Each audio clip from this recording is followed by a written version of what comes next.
fifth model, half part is remaining, and third model already, I think one small chapter is remaining. Okay, so other than that, everything is over. We'll start with first model. Here, first model is related to POSIX standards. Okay, so and ANSI, ANSI C++ standards, and some macros are there. How those macros are implemented. Okay, and what are those values? How we can extract it values. Okay, so in POSIX standards, what all things are there? Those things. So first thing is in 1960s, okay, the Unix operating system came, and early 1960s it was there. Then all people started to use that one, and parallelly they started to modify depending on their own version. Okay, so they what they did is, since it was a open version, okay, open software, so what they did is normally whatever functionality they wanted extra thing, they keep on adding in that OS only, and keep on using that one. Okay, so when they saw it as 1970s or 80s near, okay, so that time they found that different versions of Unix is becoming. Okay, so and it's not a consistent one, so users, however they are using it, as per that it's keep on changing it. So what they did is they planned for to make a standard, okay, of that Unix OS. Then in 1980s, okay, so 80 and T Bell Labs, so there they decided they will make the standards of this Unix operating system. Okay, and if anything is they want to add it, they have to add it to the standard Unix platform only. Okay, so they came up with ANSI and ISO standards. Along with that, they made a POSIX standard. Okay, so here uh, whatever standards they form it, then they divide into some different groups, and they keep on adding into those things. Okay, so this is what first thing is, they came up with one some standard for the Unix operating system, that is in 1980s onwards. Okay, so 60s onwards, your OS was available. Okay, so it was keep on changing it. Then 80s onwards they found the standards. Okay, so first thing is here, I think we already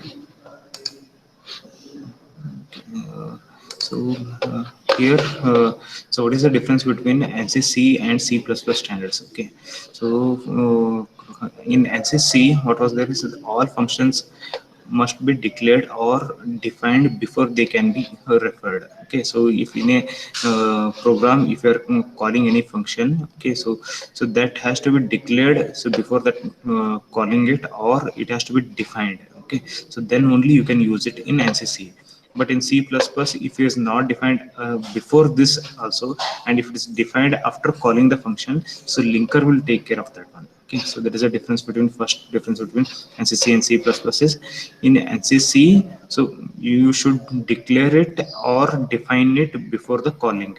Okay, and in C++, what will happen is, so you can leave that one, that is you can declare it or define it after the calling also. Okay, so after calling also you can declare it. So your compiler, I mean, two pass compiler, whatever will, linker, two phase linker, whatever will be there, the second phase it will identify the proper definition of function, and it will call it. Okay, so in second phase it will take care. For ANSI this was not there. Okay, and one more difference is, suppose we define as a one function int 4. Okay, so in ANSI by default it will be take as a, so here internally it may take a n number of parameters. Okay, dot indicates n number of parameters you can take it. So if it is an external function, if you define it as a int 4, so while calling you can pass it a n number of parameters, so it will not give the error. Okay, and in C++ it's defined as a, instead of n number of parameters, it's defined as a void. Okay, it means you should not pass any arguments. If you are passing any argument, that time it will give the error. Okay, so this kind of difference is whenever you are seeing as a, this is a external function, if you are writing it, and if you are calling this one function, so you will get the error. Okay, if you are passing any parameter in C++, if you are passing any parameter in ANSI C, so you will not get any kind of errors. Okay, so by default it will consider that it's a there is something but n number of arguments you can receive it. Yeah, and one more thing is, in C++, It encrypts external function names for type safe linkage. Okay, so external function, if it is not defined in whatever you are calling it, if it is not defined, so it will consider as it's defined as an external function. And in type safe linkage means during dynamic link time it will try to identify it. Okay, and it will compile it. Okay, so like this, three differences are there. Okay, so this is a difference between NCC and C++. After this they came up with actual POSIX standards. Okay, so what is POSIX is portable operating system interface. Okay, so there is a thing they came up in 80s. Okay, IEEE society and ANT lab people, they together they formed this standard. So in this standard what they had is, so when they formed this standard, they came up with three subdivisions. Okay, that is POSIX point 1, POSIX point 1b, POSIX 1.1, POSIX point 1c. Okay, so like this three subdivisions they framed it. So in these three subdivisions, what they did is again they had as a some functionalities, they added as a some functionalities in between these sub features. So first was in POSIX point 1, basic OS APIs are manipulations for manipulation of files and processes are added. So whatever things we required for a normal process and for a file. Okay, so that is open, close, okay, and four kind of things. Those are all are added in POSIX point 1 standards. Okay, so this is basics APIs and related to that APIs are added. And in POSIX 1 point B, sorry, POSIX point 1b. Okay, so here standards of real operating system interface related things are added, and IPC related functionalities are added. Okay, so here this is nothing but we had as a IPC related things, whatever we saw it in fifth module. Okay, so it's sharing kind of things. Okay, semaphores, all those APIs, shared memory. Okay, so those all APIs are supported in this one. Okay, and related to that macros or any structures, all are defined in this standard only. So in this section they added as a POSIX point 1b. In this they added, okay, all those things. And after this multi-threading concepts. Okay, so here we have as a process related things, four is nothing but multi-process concept. Okay, so more than one process you can create it. So here multi-threading related things they added it. Okay, so how we can create the more number of threads for a one process. Okay, so those things are added. And the corresponding interfaces for the any hardware support, they are using it from the one process only. Okay, so n number of threads from a one processor, so those all things are added here. Okay, so like this they made the standard for a POSIX. And after that whatever things are coming in a Unix platform, there is nothing but if any user found there is any bug or any additional features, they can provide it. So they keep on adding in whatever standard they formed after 80s. Okay, so that's why Unix different versions came. Okay, that versions are nothing but you are saying is a one or two extra features you are adding into the same whatever open OS is available. Okay, in that only you are adding it. Okay, there is nothing but on one or two packages you are adding into that overall whatever server they are maintaining it in that server only. So here just we'll see, so how we can enable this one. Okay, so here by default POSIX standard, some systems will be there, some systems it will not be there. Okay, so how we have to check it. Okay, so those things we will see. So here POSIX standards, so to ensure a user program confirms POSIX point 1 standard. Okay, so you have to define this one. Okay, so this macro you have to define it, or while compiling you have to give, this is the additional thing. Okay, so for that C program, whatever C program you are writing it, so while compiling some maybe CC or GCC, whatever you are doing it here. Okay, so since we are doing for a C++ and C, so we are written here as a CC. Okay, so there is nothing but C++ code also you can compile it. So whenever you are compiling it, so that time you have to give minus D space is there. Okay, then underscore this function, this macro. Okay, so this macro you have to pass it. Okay, or while writing a code only, so each file should have this one. Okay, each file, so before a hash any include kind of things also, first you have to write this one only. So it means if you are including any header file also, in that header file also it will check it, is it a we are going for a POSIX.1 standard or not. Okay, so if it is you are defining this macro means you are following the POSIX.1 standard only. Okay. So if you want to define POSIX.1b standard, so you have to use this one. Okay, so this macro you have to use it. That is underscore POSIX underscore C source. Here only POSIX underscore source is there. That's for POSIX.1. Here POSIX underscore C underscore sources. If you have to write this one, and along with this one you have three different things. That is some number is there. Okay, and it's followed by L. It's nothing but long integer. Okay, so L stands for long integer. So here what is this number is first four digits are year. Okay, so here 1988, then second last two digits are this is nothing but month. Okay, so in this whatever they added it, so it's in 88 August month whatever they added. Okay, and 90 September month whatever they added. Okay, and 93 September month whatever they added. So these all things are captured. Okay, so here in POSIX.1b only. So in this also again they have three different things. So depending on this one as a listen consider again different versions. Okay, so in this again different versions are there depending on these 3 years. Okay, so 3 years and they added some different functionalities. So whichever year functionality you want to use it, that you can define it. Okay, then and you can use it. And this whatever macros or whatever are there, these all things are kept inside a unique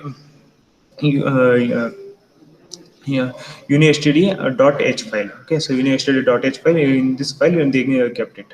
Okay, so and here this is nothing but POSIX version. This is one macro, so which identifies which POSIX version your system is using it. Okay, so that also is defined inside a unistd.h file. Okay, so in this .h file it's defined. So for this we'll see one small program. Okay, so here what we're doing is just we're writing a simple program here, hash define POSIX underscore source. It's nothing but we're saying as a POSIX.1 version we're to use it. Okay, so and what we're doing is hash define POSIX underscore C underscore source. It's nothing but we're saying as a along with 0.1 version use POSIX.1b version also. So in 1b again we have three things in that version related to this year. There is nothing but last whatever modified. Okay, so this is what our last it modified, that we have to use it. Okay, so we are saying it. So some people may get confused with why we are mentioning both. Okay, so POSIX.1 or POSIX.1. So POSIX.1b. So any one of you want to use it, but we are mentioning both. Okay, so if you saw here again, okay, so here three subdivisions are there. Okay, so this is related to basic things, plus this is related to real-time OS also, so additional features. So this is also there whatever I'm writing my code now, so this feature also you have to support it, plus additional this whatever features are there, that also I want it. Okay, that is nothing but interprocessor related communication kind of things, all these things. Okay, so you can define all the things. Okay, so like this, what we are doing is we are mentioning both. Okay, so it's nothing what we are saying is a POSIX.1, POSIX.1b, both versions we want. Okay, so both versions related macros, all those things we want. Then we are defining as a hash include iostream.h. So it's something but see out whatever we are using it for that purpose. This is C++ code, so see out whatever we are using for that purpose. Then it's iostream.h we are using it. Then hash include unistd.h. So it's nothing but one macro we are using, that is POSIX version. Okay, so POSIX version whatever this macro is there, it's defined in unistd.h file. So in this .h file we added. So now what we are doing is here hash if def POSIX underscore version. Okay, so now we are checking as a is it defined in this file or not. Check it. If it is defined, then what we are saying is just we are printing one line, that is something but system confirms to POSIX, so it's confirmed to POSIX, and that version it's printing it. So what is that version? It's printing it. If it is not defined, hash if it's a preprocessor directive, if it is not defined, so else part will come. So that time we are saying is a POSIX version, it is not defined. Okay, so if whatever system whatever we are doing it, we are trying to run it, if that system is OS whatever we have, so in that OS if it is supporting POSIX version, so obviously in that unistd.h file this version will be defined. Okay, So if you are not following the POSIX version, that system is not following the POSIX version. So in the this file itself will not be there sometime, or in this file you will not have this macro. Okay, so depending on that, just we are printing the values. Okay, if it is whatever system you are using it, if it is a POSIX compliant one, so obviously you will get the output as a here first one system conforms to POSIX and version it will print it. Okay, so version here normally, so whatever we enabled here first one, so that is POSIX point 1 version it will print it. Okay, like this it will print it. Any doubts in this one?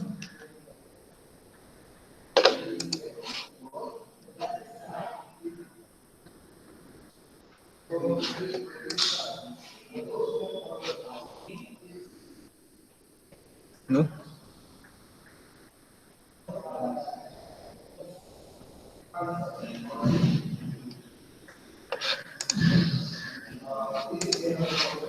Any, any doubts?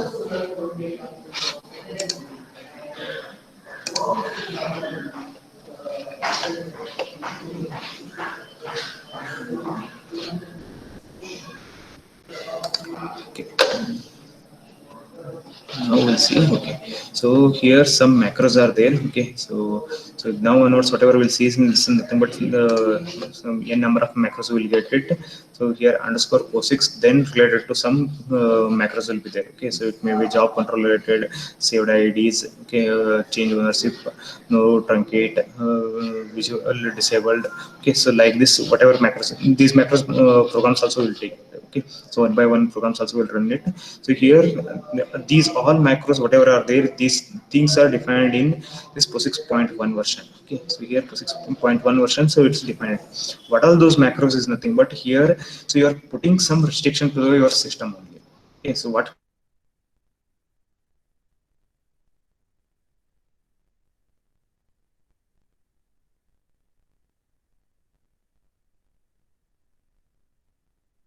ownership, who cannot change the ownership. So for those all things, this POSIX versions macros are defined. Okay, so related to that there's nothing but some standards are there. So in this POSIX they are defined as a like maximum we can take as a 256 jobs only. Okay, so in the version POSIX point 1, so maximum you can take it 256 jobs. Other more than the jobs it's not allowed. If you are taking anything means it will by default it will crash it, or you may say as a it's not, actually you have as a buffer for taking the job of 256 only. So for 256 jobs you may get the create the minimum 256 different processes. Okay, and or more than that. Okay, so n number of processes you can create it. So again you will be having the some limitation for creating the number of processes also. Okay, so in early version of POSIX, okay, so they given as a 32,668 processes you can create it, maximum 32,668 different processes you can create it, and total number of 256 jobs. Okay, so one job can have n number of processes, it's left to you only. So maybe one job you took it and you created all maximum processes, so remaining jobs it will not take it. Okay, so like for example maximum jobs are allowed is 256. Okay, and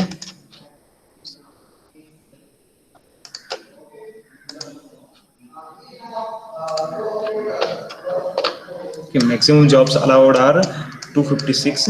Okay, so here in each job, okay, so one job can take n number of minimum one process and maximum n number of processes. Okay, and number of processes are allowed total in a system. Okay, 32,678. Okay, so they allowed these many processes. Okay, so here, so first process whatever p1 if you are created. Okay, suppose this p1 sorry, first job whatever we took it is so sorry, consider as J. Okay, so first job whatever we created J1, if it is created all 32,678 processes means second job we can't take it. If you are taking also you can't create a process. Okay, so there only we will stop it. So one job only we have to do it. Okay, so for that one job only you have all the allocated maximum your processes, or you can take J1 to like J256. So different processes you can allow it. So that time maximum number of your total number of processes should be maximum this much only, 32,678. So more than that you can't allow it. So in a system you keep on adding it. Maybe here one process is there, maybe here 10 processes are there. Okay, so maybe here 100 processes are there. Like that, maximum you can have this many processes only. Okay. What is job? Okay, I think you people are clear with this one. Job, difference between job and process.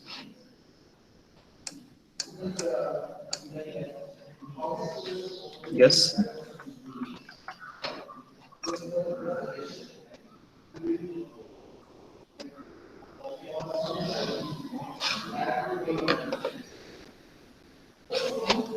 In OS, you already studied this one.